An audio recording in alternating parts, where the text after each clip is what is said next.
स्वागत है इस चैनल पर। आज के इस वीडियो में हम लोग देखने वाले हैं कि आदित्य L1 मिशन अर्थात कि जो सोलर मिशन है यानी सूर्य मिशन जो है उनसे बनने वाले प्रश्न, क्योंकि आप लोग जानते हैं कि यह मिशन भारत के लिए बहुत ही महत्वपूर्ण मिशन है, तो इससे प्रश्न भी जो है बहुत सारे रह सकते हैं।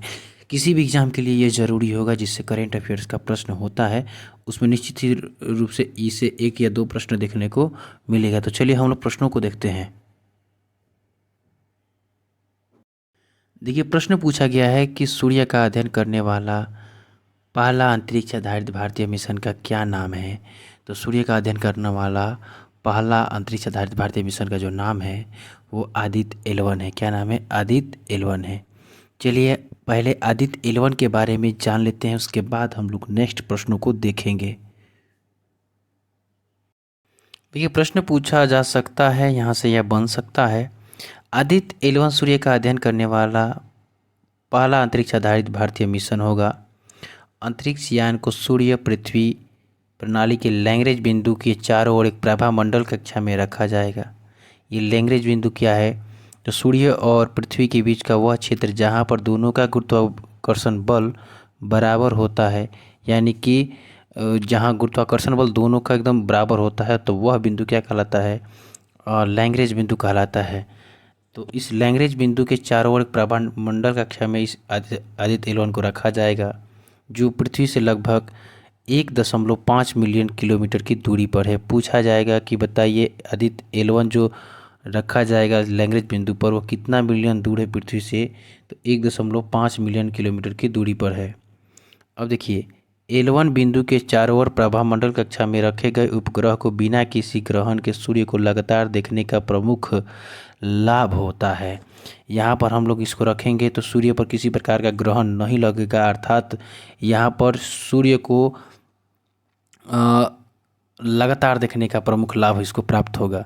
इससे वास्तविक समय और सौर गतिविधियों और अंतरिक्ष के मौसम प्रभाव को भी देखने का लाभ मिलेगा। इससे इससे अंतरिक्ष के मौसम का भी जानकारी मिलेगा हम लोगों को, और सूर्य की गतिविधियों का भी जानकारी मिलेगा। तो चलिए हम लोग अगले प्रश्नों को देखते हैं।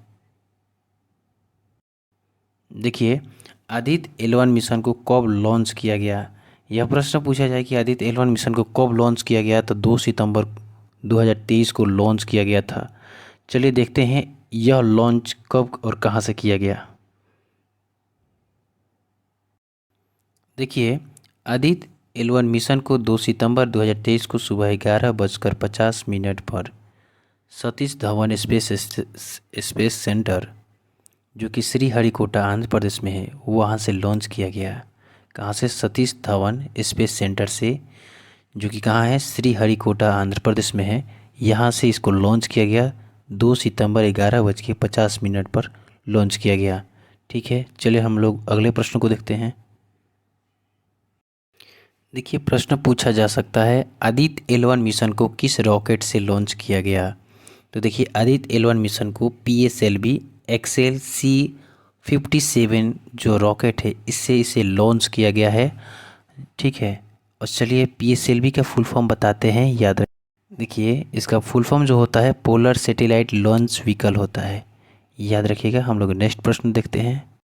देखिए, प्रश्न पूछा जा सकता है, आदित्य L1 किसका अध्ययन करने वाला पहला अंतरिक्ष आधारित भारतीय मिशन है? तो सूर्य का अध्ययन करने वाला आदित्य L1 भारत का पहला अंतरिक्ष आधारित भारतीय मिशन है। देखिए, आदित्य L1 सूर्य का अध्ययन करने वाला पहला अंतरिक्ष आधारित भारतीय मिशन होगा। अंतरिक्ष यान को सूर्य पृथ्वी प्रणाली के लैग्रेंज बिंदु अर्थात L1 के चारों ओर एक प्रभा मंडल कक्षा में रखा जाएगा, जो कि पृथ्वी से बताएं कितना दूर पर है? 1.5 मिलियन किलोमीटर की दूरी पर है। L1 बिंदु के चारों ओर प्रभा मंडल कक्षा में रखे गए उपग्रह को बिना किसी ग्रहण के सूर्य को लगातार देखने का प्रमुख लाभ होता है। इससे वास्तविक समय और सौर गतिविधियों और अंतरिक्ष मौसम पर इसके प्रभाव को देखने का अधिक लाभ प्राप्त होगा। चलिए हम लोग नेक्स्ट देख लेते हैं प्रश्न। देखिए, पूछा जा सकता है कि आदित्य L1 मिशन में एल का क्या मतलब है? तो एल का जो मतलब है लैग्रेंज है। क्या है? लैग्रेंज बिंदु पर उसको छोड़ना है, लैग्रेंज 1 बिंदु पर छोड़ना है, इसीलिए एल का मतलब क्या है? लैग्रेंज है। चलिए हम लोग इसके बारे में देखते हैं थोड़ा। देखिए लैग्रेंज बिंदु क्या है, पहले ये देख लीजिए। तो देखिए सूर्य के केंद्र से पृथ्वी के केंद्र तक एक सरल रेखा खींचने पर जहाँ सूर्य और पृथ्वी के गुरुत्वाकर्षण बल बराबर होते हैं वो लैग्रेंज बिंदु कहलाता है। यानी सूर्य के केंद्र से पृथ्वी के केंद्र तक एक सरल रेखा खींचने पर सूर्य और पृथ्वी के गुरुत्वाकर्षण बल जहाँ बराबर होते हैं वह लैग्रेंज बिंदु कहलाता है। लैग्रेंज बिंदु सूर्य और पृथ्वी के गुरुत्वाकर्षण बल समान रूप से लगने से दोनों का प्रभाव बराबर हो जाता है और इस स्थिति में वस्तु को ना तो सूर्य अपनी ओर खींच पाएगा और ना ही पृथ्वी अपनी ओर खींच पाएगा, तो उस वस्तु उधर ही लटकी रहेगी। इस कारण हम लोग आदित्य L1 को यहीं पर ले जाकर छोड़ने वाले हैं, ठीक है। और लैग्रेंज बिंदु जो होता है L1, L2, L3, L4, L5 से निरूपित किया जाता है और आदित्य L1 को L1 बिंदु पर ही छोड़ा जा रहा है।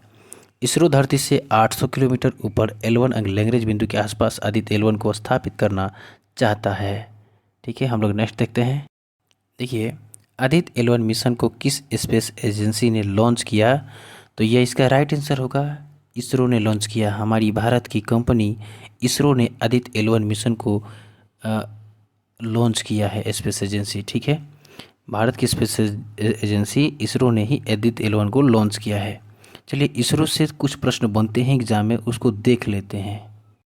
देखिए पहला बात कि इसरो भारत की स्पेस एजेंसी का नाम है और इसरो का पूरा नाम इंडियन स्पेस रिसर्च ऑर्गेनाइजेशन है।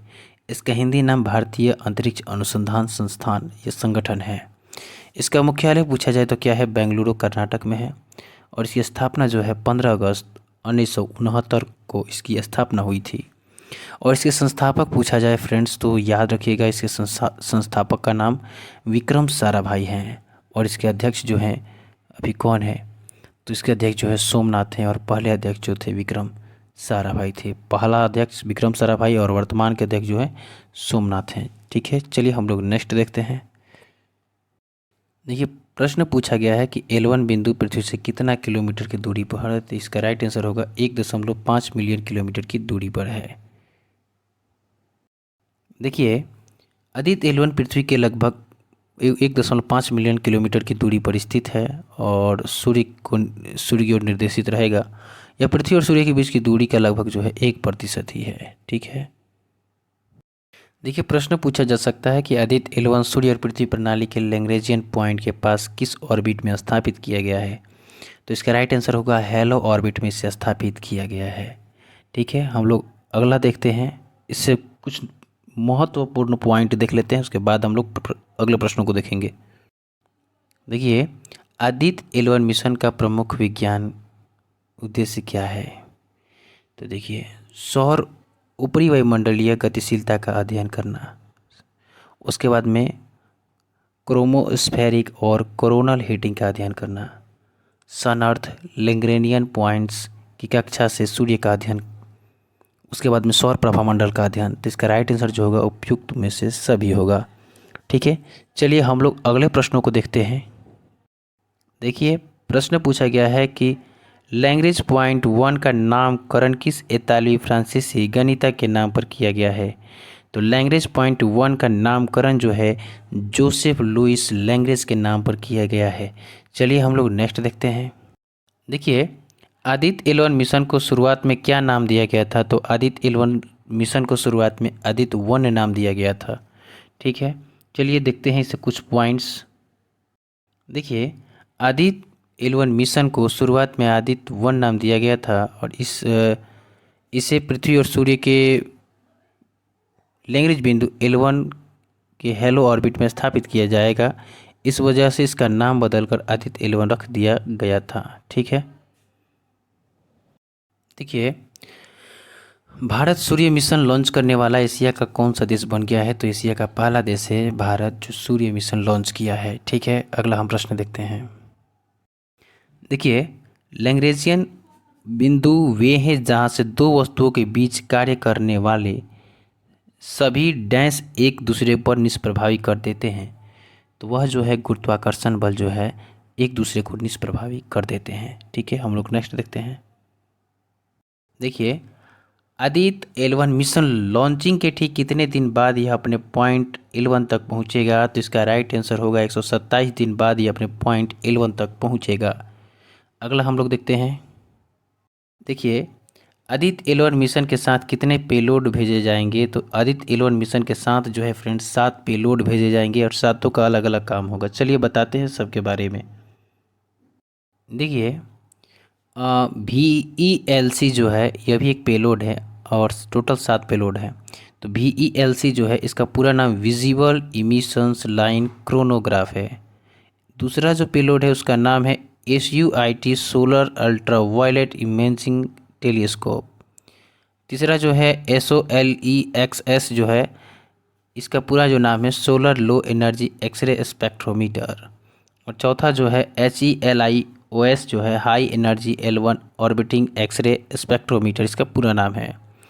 अगला जो है ASPEX Aditya solar wind particles experiment, इसका पूरा नाम है। और छठा जो है PAPA plasma analysers package for Aditya. और 7 जो है advance triaxial high resolution digital magnetometer. चलिए थोड़े कुछ पेलोडों का नाम देख लेते हैं और उसका काम देख लेते हैं, ठीक है। देखिए, विजिबल इमिशंस लाइन क्रोनोग्राफ जो है सूर्य के वायुमंडल के सबसे बाहरी भाग यानी कि सौर कोरोना और सूरज में होने वाली सबसे शक्तिशाली विस्फोटों यानी कोरोनल मॉस इजेक्शन की गतिशीलता का अध्ययन करेगा। यह जो पेलोड है वो किसका अध्ययन करेगा? तो सूर्य के वायुमंडल के सबसे बाहरी भाग यानी सौर कोरोना और सूरज में होने वाली सबसे शक्तिशाली विस्फोटों यानी कोरोनल मास इंजेक्शन की गतिशीलता का अध्ययन करेगा। अगला जो पेलोड है उसका नाम है solar ultraviolet imaging telescope. यह जो है पेलोड अल्ट्रा वायलेट के निकट और सौर प्रकाश मंडल और क्रोमोस्फीयर की तस्वीरें लेगा, ठीक है। अगला देखिए पेलोड के बारे में बताते हैं। Aditya solar wind particle experiment and plasma analyser package for Aditya. यह क्या करेगा? पेलोड सौर पवन और शक्तिशाली आयनों के साथ साथ उनके ऊर्जा वितरण का भी अध्ययन करेगा। Solar low energy x ray spectrometer यानी SOLENX जो है और high energy L1 orbiting x ray spectrometer, यह क्या करेगा? विस्तृत एक्सरे ऊर्जा रेंज में सूर्य से आने वाली एक्सरे किरणों का अध्ययन करेगा। मैग्नेटोमीटर पेलोड को L1 बिंदु पर दो ग्रहों के बीच चुंबकीय क्षेत्र को मापने के लिए बनाया गया है, ठीक है। तो आप लोग कुछ पेलोड के बारे में देखें और उसके कार्य को भी देखें, ठीक है। तो चलिए हम लोग नेक्स्ट प्रश्न देखते हैं। देखिए, पूछा गया है कि आदित्य L1 मिशन की अवधि क्या है? तो आदित्य L1 मिशन की जो अवधि है 5.2 वर्ष है, ठीक है। आदित्य L1 मिशन की अवधि क्या है? 5.2 वर्ष है, ठीक है। अगला नेक्स्ट हम लोग देखते हैं। देखिए, प्रश्न पूछा गया है इसरो के आदित्य L1 मिशन के प्रधान वैज्ञानिक हैं। तो इसरो के आदित्य L1 मिशन के प्रधान वैज्ञानिक जो हैं डॉक्टर शंकर सुब्रमण्यम के हैं। चलिए कुछ और इम्पोर्टेंट पॉइंट्स देख लेते हैं। देखिए, आदित्य L1 मिशन के प्रोजेक्ट निदेशक जो हैं निगार शाह जी हैं और आदित्य L1 अंतरिक्ष यान के लिए बने कंट्रोल सिस्टम ग्रुप की प्रोजेक्ट मैनेजर जो हैं गायत्री मल्होत्रा है। नेक्स्ट देखिए, प्रश्न पूछा गया है कि आदित्य L1 सौर मिशन का कुल द्रव्यमान कितना है? तो आदित्य L1 सौर मिशन का कुल द्रव्यमान जो है 1475 किलोग्राम है। नेक्स्ट देखते हैं। और एक और महत्वपूर्ण प्रश्न याद रखिए, जो हम बताए हैं कि इसका जो आदित्य L1 मिशन का पूरा द्रव्यमान 1475 बताए हैं, उसी में आदित्य सौर मिशन के पेलोड का द्रव्यमान पूछा जाएगा तो 244 kg है। कितना है? 244 kg है। हम लोग नेक्स्ट देखते हैं। देखिए, सूर्य से संबंधित कुछ जीके के प्रश्न देख लेते हैं क्योंकि यह जो मिशन है सूर्य से संबंधित ही है। तो देखिए, अगर सूर्य की तुलना पृथ्वी से की जाए तो सूर्य पृथ्वी से कितना बड़ा है? 109 गुना। सूर्य की उत्पत्ति लगभग वर्तमान आयु से लगभग कितने वर्ष पहले हुई थी? 4.6 बिलियन वर्ष पहले हुई थी। और सूर्य का ताप कैसे मापा जाता है पूछा जाए तो पायरोमीटर से मापा जाता है। सूर्य की सबसे बाहरी परत को किस रूप में जाना जाता है? तो सूर्य की सबसे बाहरी परत को कोरोना के रूप में जाना जाता है। सोलर फ्लेयर किसका निष्कासन होता है? सोलर फ्लेयर में किसका निष्कासन होता है? तो अत्यधिक ऊर्जावान इलेक्ट्रॉन और प्रोटॉन का क्या होता है? निष्कासन होता है। नेक्स्ट देखिए, सोलर फ्लेयर्स से पृथ्वी की रक्षा कौन करता है पूछा जाए तो सोलर फ्लेयर से पृथ्वी की रक्षा पृथ्वी का चुंबकीय क्षेत्र करता है। देखिए नेक्स्ट हम लोग देखते हैं इसे कौन सा प्रश्न बन सकता है।